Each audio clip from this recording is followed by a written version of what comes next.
Hello, everybody. It is me, Everperskatuzi, and today we're here talking about Arifureta from Commonplace, the World's Strongest, episode 5. Okay, so for the first 9 minutes of this episode, not much happened. So, the beginning of the episode, we saw Hajime and Yue sleeping naked on a bed in like a forestry resident area that was just like, this was pretty much, I guess, like the bottom floor for them to escape. And I like it how they're both like, at first I thought that maybe they had pants on or something like that. No, they're just completely naked on a bed. And apparently, Yue says that apparently she tried to heal him as much as she could, and then apparently she also licked his body. And when you see his body, when he was all damaged and stuff like that, you saw that there was blood all over him. So there's blood on his knees, blood on his stomach, probably the blood probably by his arm still, and also blood towards his eyes. So I guess she licked them all up all over the place. And I was like, dude. They started like walking around the resident. They looked up and saw that there was like a sky crystal in the sky that can switch from daytime to nighttime, which is stuff that we've seen before in other types of series. They entered the guy's residence, the Maverick's residence. I like how he like goes to like two doors and they're like sealed, but he can't transmute them. He like tries to do it like he did before because he did it with Yue's like captured device and she was able to get her out of it. But I guess like the ones inside the Maverick's house are too strong for him. And then he ends up getting to the main room at the very top of the floor where he ends up seeing the Maverick's dead body sitting in a chair. So you could tell that this guy was waiting for a really long time because, like Hajime was saying, how this guy was probably waiting for someone. And he sees how there's like a magical circle, like sort of like the seals that were on the doors were on the floor towards the Maverick's like skeleton body. And he steps on it and asks Yue to cover him. And then like the Maverick's ghost appears. Like I guess like Hajime in his head was gonna be like, I can ask this guy a question, but then the Maverick's ghost is just like, this is a recording message, so don't even bother asking me questions. Now I'm gonna tell you some information and stuff like that. I like it how like he like gets it off. That's just very like very intuitive Maverick. It's a very intuitive character to just be like, by the way, this isn't a ghost. You aren't seeing like my spirit or anything like that. This is a recording. And then after that, we towards the 9 minute mark, we go back to the students in the cave, and they're still on the 65th floor. And apparently, they got to the place where Hajime fell. They finally got to like the place where they were on the bridge fighting off against the behemoth and all those monsters. But was it just the behemoth, or was it other monsters too? I think it was just the behemoth, but I'm pretty sure that there might have been other monsters before. I forgot episode 1, and I also forgot the starting of the manga. But they end up being there and they all talk about how strong they are, and they talk about how apparently out of all of them, like the dude in the golden armor is apparently the strongest out of all of them right now. And then apparently also Shizuku, the sword lady, is also pretty strong. Kari, Shizuku also looked over at Kari, the healing girl. Apparently she also might have gotten stronger. And then we see how the red haired guy is there, and he's like hiding behind people, saying how scared he is that apparently the huge monster is going to appear again. It should be easy for them to fight off against. I'm pretty sure that if Hajime were to fight off against it again, I'm pretty sure that Hajime would win. But his stats are also like pretty much way beyond these guys right now. And even like towards, I think that by the end of this episode, maybe, yeah, I think it might. I'm not at the end of the episode yet, but I'm pretty sure by the time we get there, Hajime's stats are like way beyond than what we think that they've said yet. But yeah, the first time in this episode was pretty intriguing with him seeing the Maverick, and also him having that funny moment with Yue, and then also having seeing what the students are up to against the Behemoth again. So yeah, I'll be back in a few minutes to review the rest of this episode. Okay, so I just watched from around 9 minutes to about 16 minutes. So we saw the group of students along with the night dude, the big night dude, and they had to fight off against the Behemoth again. And I like how during the fight, like literally the red-haired guy was such a loser. Like literally he was having such a hard time fighting off against little like skeletons that the Behemoth was summoning as like guards, and like he was like cower like at during the end of the battle, he was like had like a skeleton like die on top of him, and he's like just cowering in fear, while like the other dudes that I guess like have like sort of like the same position standard as him, as like other students like, that are within his group, we're like defeating them like barely, but we're at least trying to fight off against them. But then we saw how the big guy, the big knight dude, tried to like slice the behemoth's like horn off, but then was only able to do a little bit. But then Shizuku came up with like her lightning sword and like shoot like a white blast on it, was able to like cut it off. And then we saw how the golden knight dude, the guy with the golden armor, was like having like just shooting blast after blast after the behemoth was not doing anything. We also saw a new character, like a big dude with like these like spiky bracers on his fists, and he was like able to like block the behemoth's like head as it was charging, and it was able to block it like instantly, but was having a hard time with it. And then like Kari, the healing chick, was able to use like abilities to like catch people with like these floating discs and was also able to like heal people instantly. There was also one girl that like the behemoth like jumped up in the air using an attack to like charge up its horns. The behemoth jumped up in the air and landed on top of the girl, but then she was able to like create a force field. But then as like the behemoth was on top of the force field breaking it, Corey was able to like strengthen up the girl's powers and was able to make it so that way like the her bear was able to heal over by giving her double the strength, and then the behemoth fell over and then they ended up defeating it with the golden armor guy like doing one final slash before killing it. And then we also saw one girl with like using she looked like she was like in a witch uniform, was able to like fire like little tiny fireballs at it also.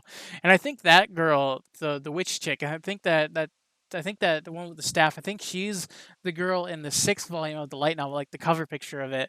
So I guess she's like important in that volume, I guess. That we saw the conversation continue with Hajime and the Maverick, and I like it how like the conversation just like the conversation was so short. He was like, "Hey, I'm just gonna give you this. I'm gonna give you some power. I'm gonna give you some of my powers, and yeah, that's it. Goodbye." It's like literally what? And then right now we saw how once the guy left, Hajime just started getting imprinted memories and also like information and also powers, and it was like hurting him a little bit as he was standing on top of the thing. But then after that, he ended up getting an old magic called creation magic, and I guess like he's able to do things. But man, I did a video on the volume 3 that I'm going to release soon of the manga where like he uses the creation magic. I was like, dude, man, that magic is so OP, especially with what he does at the beginning of volume 3 of the manga. So we see him like say how he's able to use it, and then he tells Yue that he's also going to use it. And he also finds out that apparently the Mavericks, the kingdom told Hajime and all the other students that the Mavericks were bad people, but apparently now he knows that they're good people because the Mavericks said that when he gave Hajime his powers, that he wants it to be used for good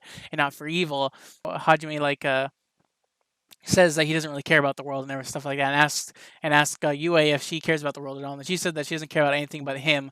So I guess they're just going to be together against the world now. Before I paused the video and also watched it over again, we saw that apparently he's able to teach other people the magic too. So I guess he might teach Yue the creation magic too. But so far, the middle part of this episode was interesting, seeing the other students defeat the behemoth finally, even though that Hajime would probably be able to defeat it easily by now. It's really weird seeing these different points of view because we didn't see this in the manga. If people can tell me in the comments, were these different points of view from the students also in the light novel, or is this something like totally anime original with what's going on? Because I have no idea what's going on anymore. But yeah, I'll be back in a few minutes to review the ending of this episode. Man, okay, so I just watched the ending of this episode. All I gotta say is like, wow, that montage part was so friggin' ridiculous because he uses his creation magic, and I noticed that he created a motorcycle, which is what he made in the 3rd volume of the manga where he was riding on that. But he also built a military vehicle out of nowhere. I was like, dude, okay, now one thing is the motorcycle, but to make a military vehicle out of like a 4-door military vehicle that's white, or I guess you could just call that just a Jeep, just out of nowhere, just literally out of nowhere. He doesn't even have the materials for it. Like I could have disbelief with the motorcycle, but a military vehicle car right there, I'm just like, dude, what's going on? We also saw like a Flintstone reference with him having like very like bombastic like found sound effects as he's eating meat, that huge plate that Yue just serves up to him as he's eating, and he starts choking on it. It's like, dude, what's going on? So then after the 16-minute mark, we see how apparently Hajime decides to teach Yue the magic. And then Yue ends up saying how she's able to like understand a little bit, but she can't like make the same artifacts that Hajime makes because she can't do that efficiently. So then Hajime like comes to a point that apparently you can only it would be better for like magic casters or transmutation people like him in order to like understand it better.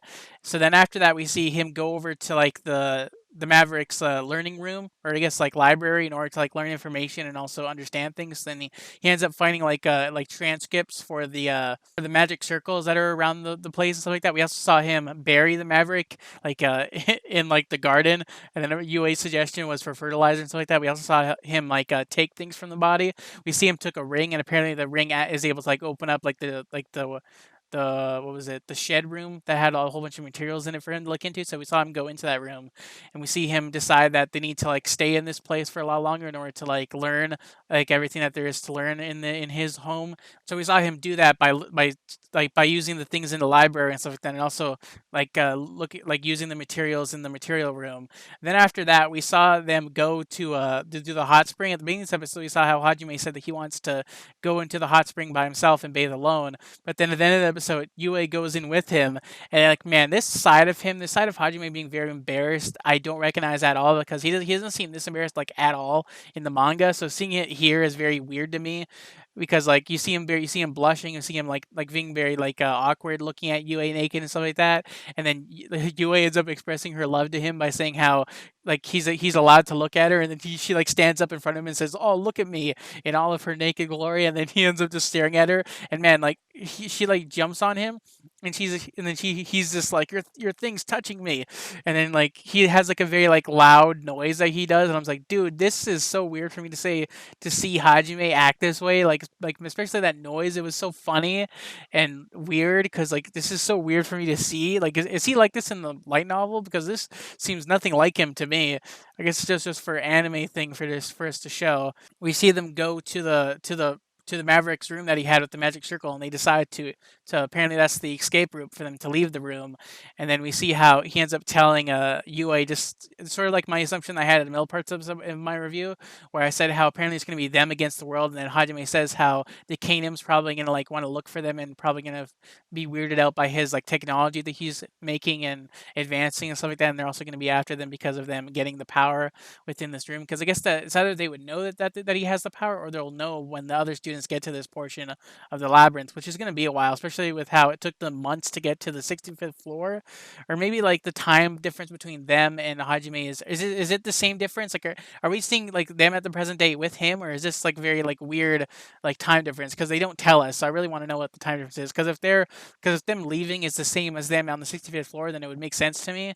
But other than that, we see them like decide to like stick together, and Yue says how she doesn't want to be anywhere but with him, and then they have to end up leaving. And I like it how the title for the next episode of Worthless Rabbit, which is definitely very like definitely very accurate with the Shia, the rabbit girl. So one thing that's gonna be weird is that, just like I mentioned, it's gonna be weird seeing how the students are gonna get to this floor, and I guess they'll be able to read the books and stuff like that, and like be able to like look at the materials, but they won't be able to get the powers that they're gonna get. And apparently, if they get to the other labyrinths, then Hajime will keep on acquiring more and more powers if he's the one that gets there. But I guess like he could also give it to Yue if she were to step on it, or if like just like in the next episode, Worthless Rabbit, I guess if the Worthless Rabbit joins them, stuff like that. But the next episode is gonna be very interesting since I just read it, and I also need to read Volume 4 of the manga soon. But so far, this episode was pretty good, pretty interesting.